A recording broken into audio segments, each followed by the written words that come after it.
Hello and welcome to today's video. This time I'm going to be attempting to repair Speedy Death, a very rare wartime penguin book that I got recently, but sadly was missing about half of its spine. So sit back, relax, and let's get to it.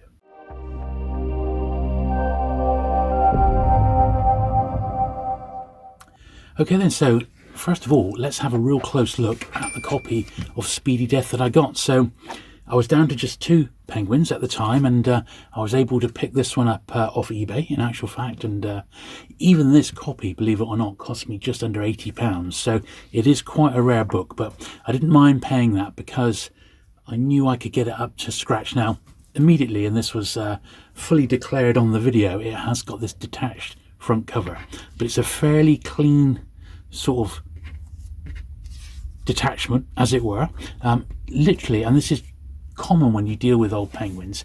Little bits of it will start coming off as you sort of handle the book.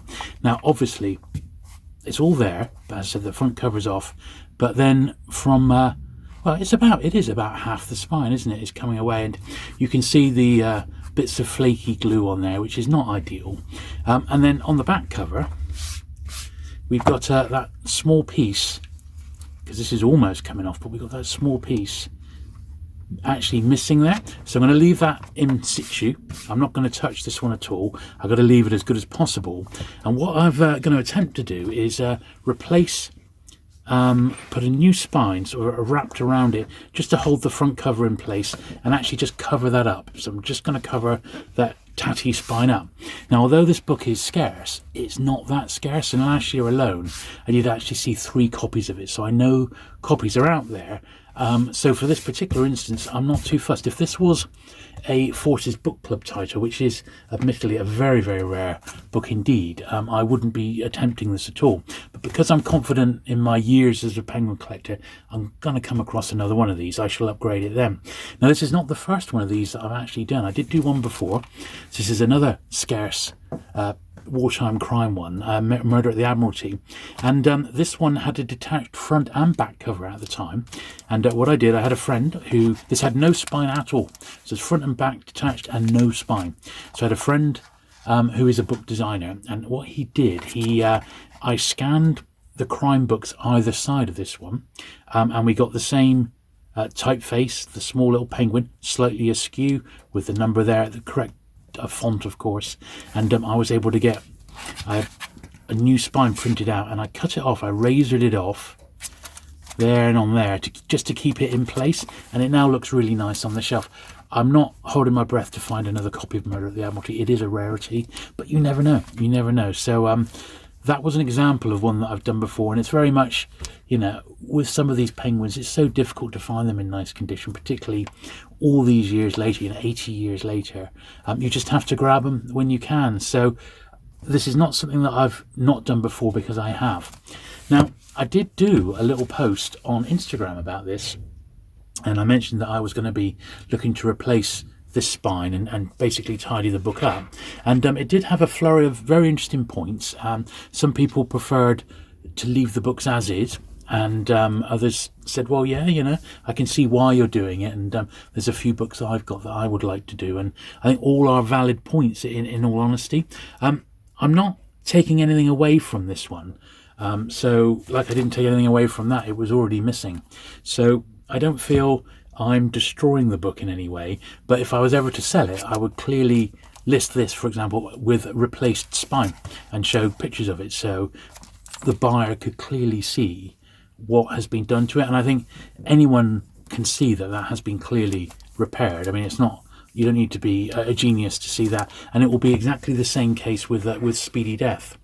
Now, Speedy Death as a second print is quite easy to get, and here is, I've actually got a couple of copies of the second printing of it, and on the face of it there's not a massive difference. The paper is obviously different, so you know, this is 1946 and that was 1943. So if we have a little look here, yeah, reprinted 1946. If you have a look, there is actually a reprint from October 1943, and I suspect that that one's even harder to get than that one, than the first. But obviously not perhaps so desirable because it is just a reprint. The other big difference, of course, is it's got the 1 shilling on, but I don't think I've ever seen the first reprint of Speedy Death, and chances are it's not a million miles away from the original first printing. For all I know, it's even got the same GIF advert on the back. I just don't know. But just wanted to put it in a little bit of context and show you where I'm coming from. I did hear a couple of other very interesting stories about people who've repaired penguins, and one was from my friend Joe on Instagram as Design for Today. I don't know if you've ever come across that account. Now, Joe's a very long time penguin collector. I've known him for, well, probably, well, it must be over 25 years now, I'm guessing. And Joe mentioned his idea was don't do anything with it, just leave it as is, and I respect that. I totally do. He said, maybe perhaps design a full dust wrapper to go around it, which could be taken off. But my argument back was, I said, well, I am going to come across another one of these. I'm bound to, and I'll do an upgrade then and just sell this one as is. So that was my argument. But one story Joe did say was that he knew a book dealer and collector who took old penguins and put them in a vice, so they're dead flat, and then they used very, very fine sandpaper, something akin to this, but they call it flour paper. It's the finest of fine sandpaper, rubbing that across the top edges to make it, or all the edges, to make it almost like the book's looking brand new. And antiquarian book dealers, of course, do have lots of ways to do such things. So basically, I sent this latest project off to my friend Mark, who has said he is a book dealer. He designs books for OUP, amongst other companies, and he came back with the revised spine here, but it was almost like as a PDF, so I had to find the correct size. So I took his original scan and did it in a few different sizes, and eventually I got that top one there, which is perfect. So that's the one that we're going to use, and if you have a look, it has got that little edge either side of it. It's even got some if I point it out here, some creases and stuff on, so it doesn't look perfect on the shelf, because as I said, it's been scanned from an original. So the next thing we want to do is I need to cut this out, because there's not a lot with the actual book that we can do. There really isn't. I'm going to cover the complete spine up with it, top to bottom, and we'll just cover it up and glue it down. So, need to get this one out, and it needs to be nice and sharp. So, what I'm going to do, I'm going to try and razor this one out. So I put a bit of cardboard underneath, and I've got a little craft razor here, and as carefully as we can, we'll try and draw, or cut rather, a straight line.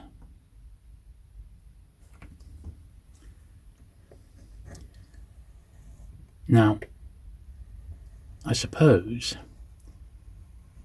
the actual paper that I've chosen would have played a part, but I haven't really got, it's the right sort of thickness for a penguin cover from the wartime period, which is basically not very thick at all. I don't know if that's got it at all. But you could have spent some time and really tried to get a piece of paper that was the right thickness, but also the right sort of colour as well. So has that got it? Yeah, just about. Not quite.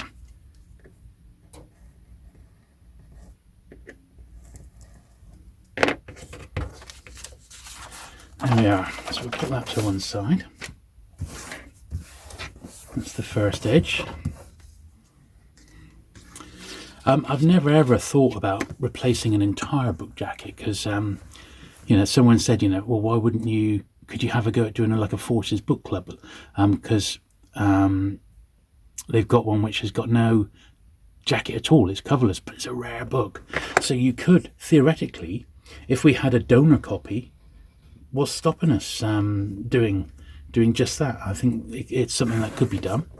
So particularly with today's technology, and you can scan these covers now, I remember when I had a copy, I came across another rare penguin called The General Goes Too Far. And I remember the copy of that I got. And I scanned it and sent it to a friend of mine who'd never even seen one. He said, that's mega rare, that one. And I said, I know, it's scarce.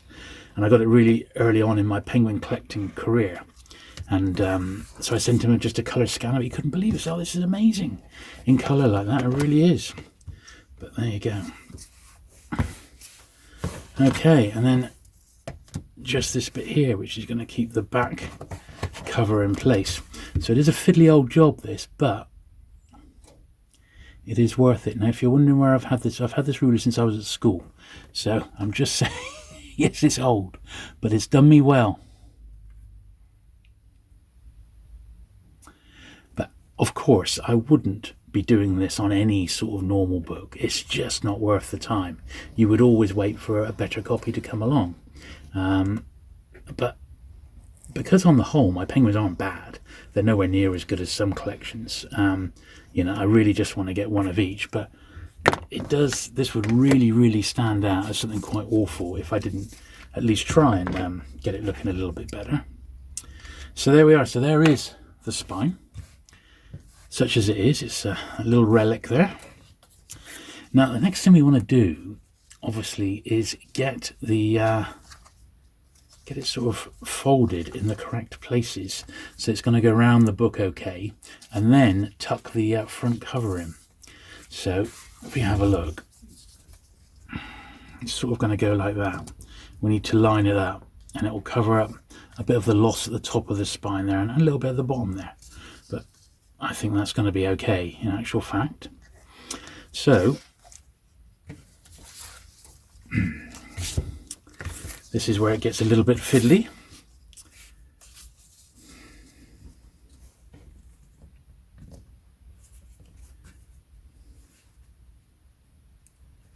Now, in actual fact, I see the height of this. It's a smidgen off. So I'm actually going to take off a bit off the top rather than the bottom. But that's okay. Nothing's gone on yet. So it's just a millimetre or two. But this is not an exact science. This is just a process. No one's taught me how to do this. It's just in my own experience. This is how I've done them in the past. I did do one very early on in my career, which was repairing the book Forbidden Planet, the science fiction title, which it was the Corgi edition of that, which is in itself quite a rarity. And that was in far worse state than this. In fact, the cover was in two pieces, but we got it back together. So I will try and remember to link to that one at the end of this video if I can. Right, so that's trimmed it a little bit more. Right. But yeah, my friend Mark is a bit of a whiz at the old Photoshop, and he was able to do the business on this. Now, that in actual fact is no good. Look at that. Because I've lined it up with the white there, and it's actually wrong. It's no good. So I'm going to have to go back to the drawing board and print out another one and see if I can get it a little bit squarer. So pausing the video there. It's not going to be any good like that. We need to those need to be lined up, of course. So I'm going to need to go back to the drawing board. Okay, so I've gone away and printed out another spine, and I'm going to have another try with this one. And basically this is a closer fit. If you have a look, the white there is just about on target. It's going to leave a little bit of room at the top, but it is what it is. And a smidgen, just a smidgen, sort of needs to come off the bottom there. So I am going to trim the bottom, but I'm going to wait until we've actually got it glued on. So the moment of truth now, in actual fact. So it is fiddly as anything, as you can imagine. I need to make sure we get it correct. So that is how it should be looking. like that. And that just needs to sort of go over the edge like that, be sort of glued into spot, and then I'm going to just trim off that bottom bit there once it's in place, and I think that's going to be okay. There's going to be a little bit of see, the thing is, at the top of the spine here there's a little bit of loss there, so you know, theoretically that's fine. I could, I suppose, just trim it off and just replace the bottom part, so from there, because the top part is actually in place, so I could leave the name there, leave that as is, and just do the bottom part. But I feel the whole thing would be a better and a cleaner look ultimately, so I think I am going to stick to my original plan.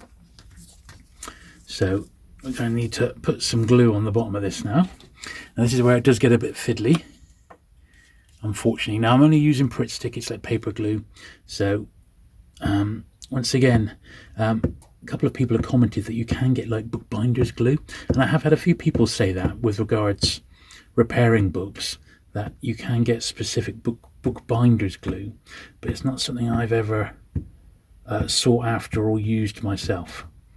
But I believe it's the sort of glue that you can paint on, so it's got quite a bit of control on it, which there's a lot to be said for that.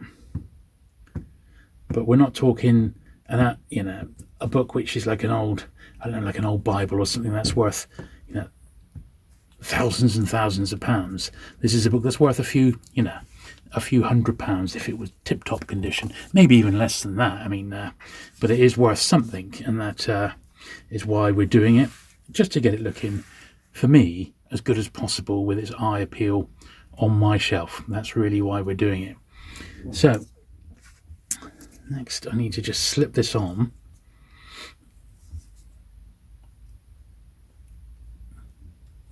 This is the fiddly bit, because it needs to go on, but not too far on, if that makes sense.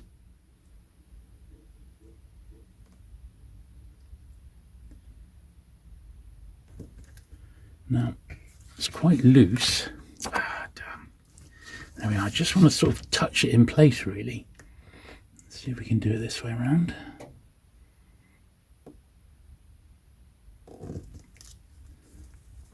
Because we have to rather delicately get the spine in place as well.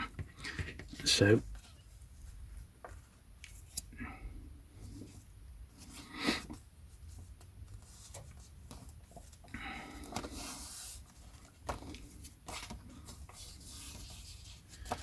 okay.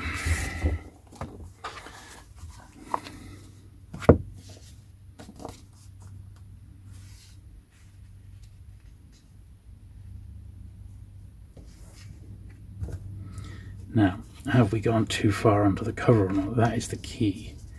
So it may be we need to move it over a little bit. So let me just have a look up close. I don't think it's a million miles away. Don't forget, any bits that are going over, I've glued it quite lightly, because any bits that have gone over we can re-glue. I think the spine is coming together quite nicely now.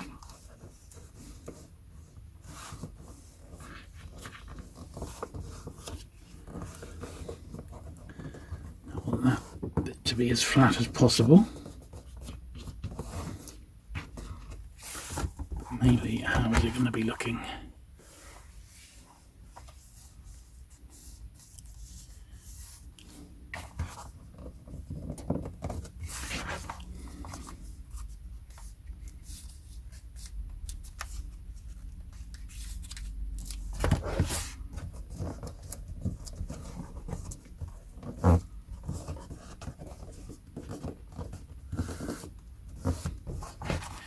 I think that's almost as good as we're probably going to get it.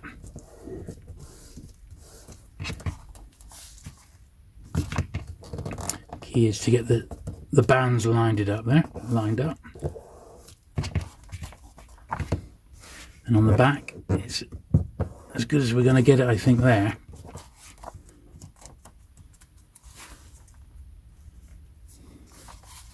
Now, I'm not very happy with the bottom because it's not quite on correctly. It's almost like it's gone to one angle.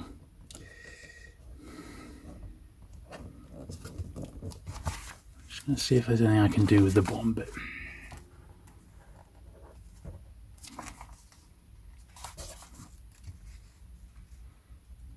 Moved it over a little bit.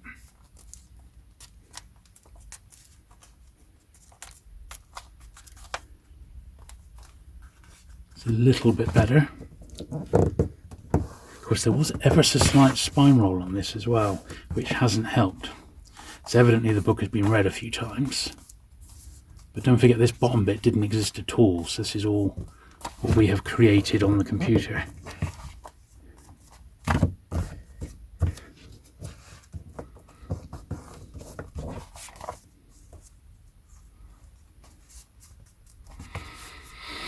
Let's see. I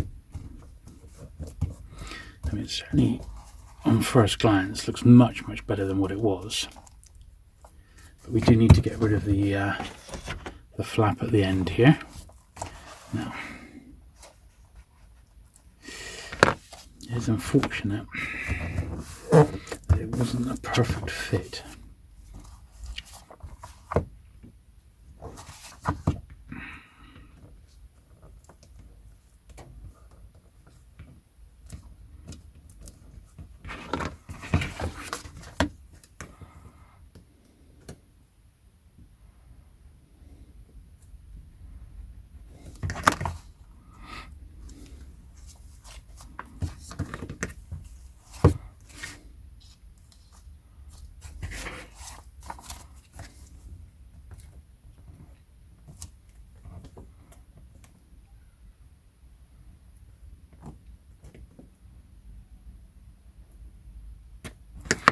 Okay, fiddly as anything, but we're getting there.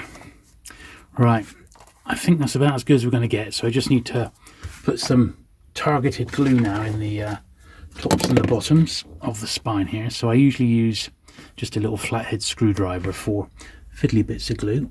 Now that it's going to be as in position as we can possibly get it.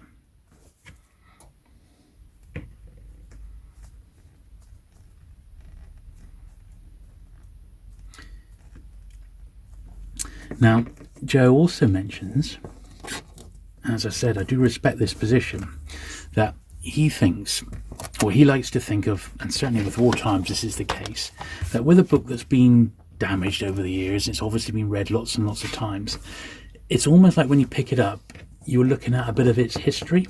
Now, certainly with the case of wartime forces book club titles, or if it's got like military stamps on, anything like that, I wouldn't be dreaming of doing something like this to a book which has got sort of that pedigree, because it is part of the book's history, and I wouldn't dare think even of erasing it. But at the same time, a book like this, which is just the standard issue, it's not anything special at all, except that it's a rare one, a wartime rare one.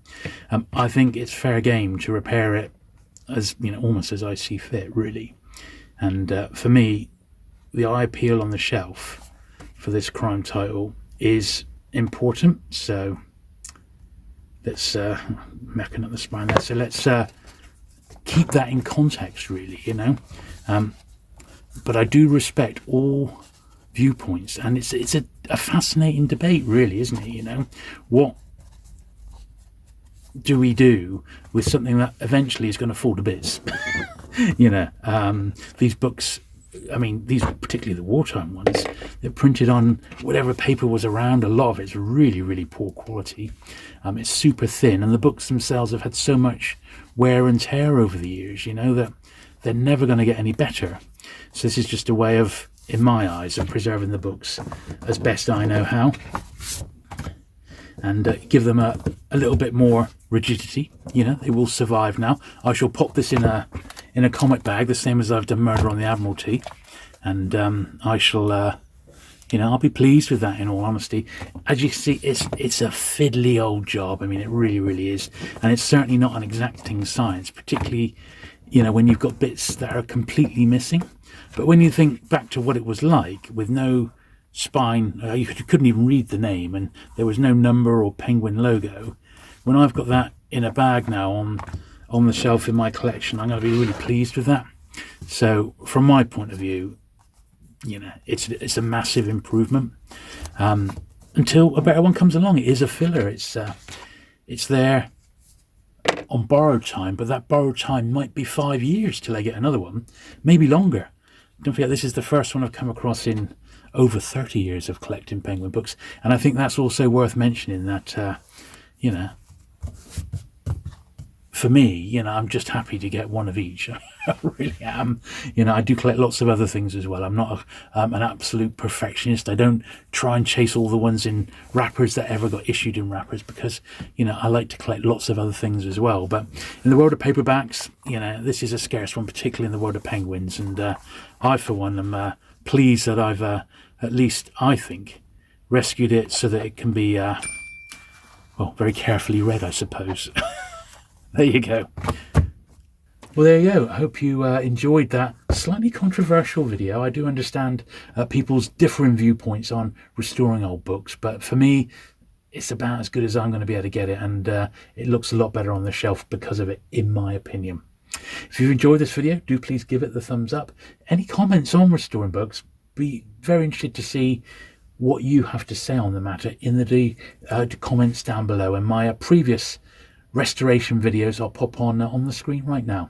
Thanks for watching today, and I'll see you again very soon. Bye.